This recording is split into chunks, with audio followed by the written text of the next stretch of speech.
సంగారెడ్డి జిల్లా collector office లో మందు బాటిల్ ఎక్కడి నుండి వచ్చినాయి, అది కూడా కలెక్టర్ ఛాంబర్ పక్కనే ఉన్నాయి. నిజానికి మందు తాగే వాళ్ళు ఎవరైనా ఉన్నా కూడా ఆఫీసర్స్ మరి బాటిల్ అక్కడ పెట్టేసి పోతారా, లేదు అంటే బయట నుండి ఎవరైనా వచ్చి కలెక్టర్ ఆఫీస్ లో తాగుతా ఉన్నారా? ఒకవేళ స్టాఫే గనక తాగి అక్కడ బాటిల్ పడేస్తే వాళ్ళని డిస్మిస్ చేసేయాలి వెంటనే. బయట నుండి అయితే ఎవరు కూడా అంత సాహసం చేయరు, అక్కడికి తీసుకుని వచ్చి తాగి మరి అక్కడనే బాటిల్స్ పడేసినంత సాహసం బయట నుండి అయితే ఎవరు చేయరు.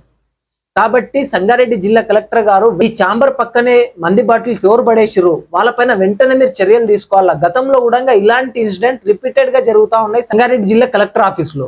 ఇప్పుడు వచ్చిన నూతన కలెక్టర్ గారు ఇలాంటివి ఇక మీద రిపీట్ కాకుండా చూడాల్సిన బాధ్యత మీ పైన ఉంది. ఎందుకంటే సిసి కెమెరాస్ కూడా మీ సరౌండింగ్ లో ఉంటాయి కాబట్టి వెంటనే ట్రేస్ అవుట్ చేసేసి వాళ్ళు ఎవరు, ఎందుకోసం చేసిర్రు, మంది బాటిల్స్ కలెక్టరేట్ కి ఎందుకు తీసుకుని వచ్చిర్రు, ఆగిర్రా లేదంటే బాటిల్స్ ఖాళీ బాటిల్స్ అక్కడ పడేసిర్రా అని చెప్పేసి మీరు దర్యాప్తు చేసి ప్రజలకు అనేది వివరణ ఇవ్వండి.